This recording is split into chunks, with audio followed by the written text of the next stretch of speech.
जय हिंद दोस्तों। इकोनॉमिक्स की श्रृंखला में हम आज फिर एक नई वीडियो के साथ हैं और आज का हमारा जो टॉपिक है वो है सस्टेनेबल डेवलपमेंट, समावेशी विकास या संतुलित विकास, सस्टेनेबल डेवलपमेंट। विश्व में जिस प्रकार से संसाधनों का दोहन बढ़ रहा है उससे एक दूसरे देश के लिए एक खतरा उत्पन्न हो गया है और इसी परिप्रेक्ष्य में एक नई बात सामने उभर कर आ रही है और विश्व के लगभग तमाम अर्थशास्त्री इस बात की चर्चा कर रहे हैं कि वास्तव में अब हमें समावेशी विकास की अवधारणा पर बल देना चाहिए। हालांकि ये कंसेप्ट इतना नया नहीं है, परंतु अभी हाल ही में इस पर काफी चर्चा हो रही है और सभी देश इस बात के लिए बैठकें कर रहे हैं और अंतर्राष्ट्रीय स्तर पर ऐसी चर्चा बनी हुई है कि अब हमें इसको मजबूती से पालन करना होगा और वास्तव में इससे केवल एक देश ही नहीं बल्कि विश्व के सभी देश प्रभावित होंगे। तो हम समझते हैं कि इस सस्टेनेबल डेवलपमेंट या संतुलित विकास या समावेशी विकास की अवधारणा क्या है और ये वास्तव में ये क्यों आवश्यक है। ये हालांकि स्टेट पीएससी और यूपीएससी के लिहाज से काफ़ी महत्वपूर्ण है और ये वर्तमान में भी ये रिसेंटली बना हुआ है। तो समझते हैं हम सस्टेनेबल डेवलपमेंट है क्या, ये अवधारणा क्या है और वास्तव में ये कहाँ से आई और कितनी पुरानी है और वर्तमान में ये क्यों मतलब चर्चा का केंद्र बिंदु है। तो सबसे पहले संतुलित विकास की जो अवधारणा है इसके बारे में ये कहा जाता है कि पर्यावरण समेत सभी आर्थिक संसाधनों का अंतरपीढ़ी समता दोहन संतुलित विकास कहलाता है। समझते हैं इसको, आसान भाषा में समझते हैं कैसे। वास्तव में संतुलित विकास का संबंध एक व्यक्ति से दूसरे व्यक्ति पर है।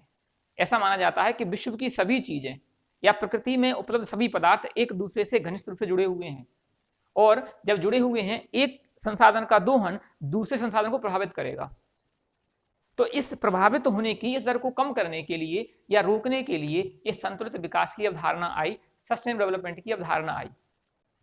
इसका अर्थ यह है कि जैसे एक व्यक्ति है और इसे अपने पुश्तैनी रूप से या वारिसाना रूप से या विरासत में एक घर प्राप्त होता है, परंतु यह इस घर को बेच नहीं सकता। ऐसा इसलिए माना जाता है कि इस घर पर आने वाली पीढ़ियों का भी अधिकार होगा और यही वास्तव में समावेशी विकास की अवधारणा है। विश्व स्तर पर यदि हम बात करें तो ऐसा कहा जा रहा है कि अमेरिकी और पश्चिमी देशों के जो यूरोप के जो देश हैं ये इतनी मात्रा में CO2 का उत्सर्जन कर रहे हैं कि जिससे कुछ समुद्री स्तर पर रहने वाले देश या फिर बसने वाले देशों पर जल संकट का खतरा मंडरा रहा है। माली, सुमात्रा, जावा या इंडोनेशिया के कई द्वीप जो जलमग्न होने की कगार पर हैं और जिसके लिए जिम्मेदार उन अर्थव्यवस्थाओं को माना जाता है जो अधिक मात्रा में GHG ग्रीन हाउस गैसेस या कार्बन डाइऑक्साइड का उत्सर्जन करते हैं। तो यहाँ पर बात जरूरी हो जाती है कि अमेरिका या फिर किसी पश्चिमी देशों की जो गलती है इसका परिणाम वह देश भुगत रहे हैं जो वास्तव में एक समुद्री स्तर पर रह रहे हैं या जिनके पास संसाधनों की कमी है। इस परिप्रेक्ष्य में देखना पड़ेगा कि संतुलित विकास जरूरी है। अमेरिका को अपनी CNG या फिर GHG या CO2 के उत्सर्जन में कमी करनी पड़ेगी और यही वास्तव में संतुलित विकास की अवधारणा है। तो संतुलित विकास में एक व्यक्ति से दूसरा व्यक्ति प्रभावित होता है और हमें इस दर को कम करनी पड़ेगी कि एक हमारी वजह से किसी दूसरे व्यक्ति पर नकारात्मक प्रभाव ना पड़े। अब देखिए ये समावेशी विकास का जो कंसेप्ट है ये आया कहाँ से और ये कब से चर्चा में आया है और ये प्रारंभ कहाँ से हुआ। सबसे पहले आपको वापस जाना पड़ेगा इतिहास में, जहां आपको समझना पड़ेगा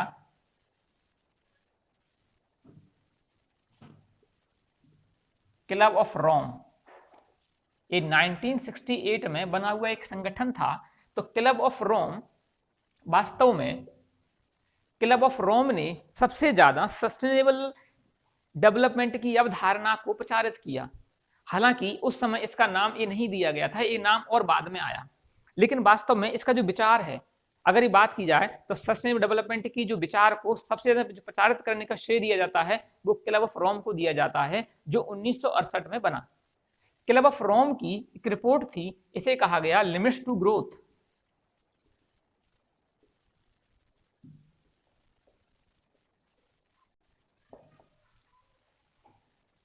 क्लब ऑफ रोम की लिमिट्स टू ग्रोथ नाम की रिपोर्ट 1972 में आई और इसमें सबसे ज्यादा इस प्रकार के विचार को प्रचारित किया गया। लेकिन ये जो विचार है ये इतना पुराना है। 1968 में स्थापित क्लब ऑफ रोम ने अपनी रिपोर्ट में इस विचार को प्रकाशित किया। लेकिन इसके नामांकन की बात करें तो इसमें एक नाम है तपून आता है, इसको कहा गया ब्रटलैंड आयोग।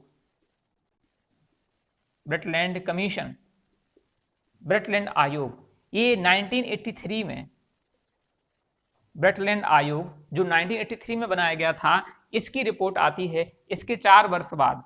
इस रिपोर्ट्स को कहा गया अवर कॉमन फ्यूचर।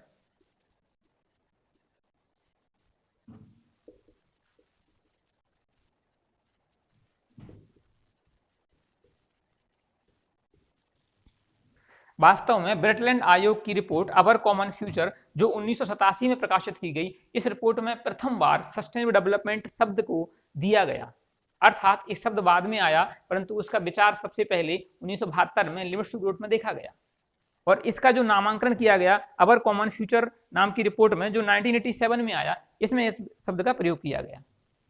तो वास्तव में सस्टेनेबल डेवलपमेंट काफी प्राचीन या पुरानी अवधारणा है, परंतु वर्तमान में जिस तरह से ग्लोबलाइजेशन हो रहा है या ग्लोबलाइजेशन की वजह से वैश्वीकरण का दौर बढ़ रहा है, इसमें एक देश की गतिविधियां दूसरे देश को प्रभावित कर रही हैं और इसी वजह से ये ज्यादा समस्या बनी हुई है कि एक देश की गलतियों का खामियाजा दूसरे देश को ना भुगतना पड़े और इस संबंध में समावेशी विकास की अवधारणा को बल मिलता है। अब विश्व स्तर पर समावेशी विकास की जैसी अवधारणाएं कई अन्य शब्द थे जो प्रचलित रहे, जो आपके एग्जाम की दृष्टि से काफी महत्वपूर्ण है, तो हम इन शब्दों पर गौर करते हैं। तो समावेशी विकास की अवधारणा जैसे ही जो अन्य शब्द जो विश्व स्तर पर चर्चा में बने हुए हैं या चर्चा में रहे, उन शब्दों में आप देखेंगे क्योंकि जीरो ग्रोथ, अनइकोनॉमिक ग्रोथ और रिबाउंड इफेक्ट, ये ऐसे शब्द हैं जो वास्तव में सस्टेनेबल डेवलपमेंट जैसी अवधारणाओं को बल देते हैं और ये वर्तमान में जैसे जीरो ग्रोथ, अनइकोनॉमिक ग्रोथ और रिबाउंड इफेक्ट। तो जीरो ग्रोथ क्या होती है? वास्तव में जीरो ग्रोथ के कंसेप्ट में ये कहा गया कि अर्थव्यवस्था के या जीडीपी के एक स्तर को निश्चित रखा जा सकता है और यह अर्थव्यवस्था के इस स्तर को निश्चित रखने से आर्थिक संसाधनों का दोहन कम गति से होगा। ये कुछ ऐसा ही कहा गया कि जहां आज विश्व के सभी देश अपने जीडीपी को बढ़ाने के लिए अंधाधुंध तरीके से अपने संसाधनों का दोहन कर रहे हैं, परंतु यदि विकसित देश इस बात का पालन कर सकते हैं कि वह अपने जीडीपी के ग्रोथ रेट को एक निश्चित स्तर पर फिक्स कर दें, निश्चित कर दें और इसे बनाए रखते हुए इस बात की संभावना है कि जीरो ग्रोथ के कारण आर्थिक संसाधन कम गति से समाप्त होंगे या इनका दोहन कम गति से होगा। तो ये भी समावेशी विकास जैसी अवधारणा है जहां हम अपने संसाधनों को आगे की पीढ़ी के लिए बचा कर रख रहे हैं या उनकी गति को, दोहन की गति को कम कर दिया, इससे जो आगे की पीढ़ी को ट्रांसफर हो पाएंगे। इसी में दूसरा जो कंसेप्ट है वह है अनइकोनॉमिक ग्रोथ। अनइकोनॉमिक ग्रोथ उस ग्रोथ को कहा जाता है जहां पर एक देश की जीडीपी में या अर्थव्यवस्था में ऐसी वस्तुओं का उत्पादन अधिक होता है जो मानव जीवन के लिए आवश्यक नहीं हो, और अनइकोनॉमिक ग्रोथ एक देश के संसाधनों को बहुत तेज गति से इनके दोहन को बढ़ावा देता है, इससे संसाधन खत्म होते हैं। तो इस बात की भी संभावना है या ऐसी बात कही जा रही है कि अधिकांश देश अगर अनइकोनॉमिक ग्रोथ की पर बल दें तो इससे भी हम संसाधनों के दोहन की गति को कम कर सकते हैं। जब हम ऐसी वस्तुओं का निर्माण नहीं करेंगे जो मानव जीवन के लिए आवश्यक नहीं है, तो उससे हमारे संसाधनों का बचाव और संरक्षण होगा और संसाधनों का संरक्षण वास्तव में सस्टेनेबल डेवलपमेंट का ही एक भाग है। इसी में तीसरा जो कंसेप्ट था रिबाउंड इफेक्ट। रिबाउंड इफेक्ट अधिक मॉडर्न और नया कंसेप्ट है। इसमें रिबाउंड इफेक्ट के अंतर्गत ये कहा गया कि वास्तव में तकनीकी विकास से संसाधनों का दोहन कम गति से होगा। ऐसा इसलिए कहा जा रहा था कि संसाधनों, यदि हम तकनीकी का विकास करेंगे तो वास्तव में संसाधनों के दोहन के लीकेज को कम करेंगे या हम संसाधनों का अनुकूलतम दोहन कर पाएंगे। ये रिबाउंड इफेक्ट के अंतर्गत इस अवधारणा को कहा जा रहा था, लेकिन वास्तव में व्यवहार में यह अवधारणा गलत सिद्ध हुई।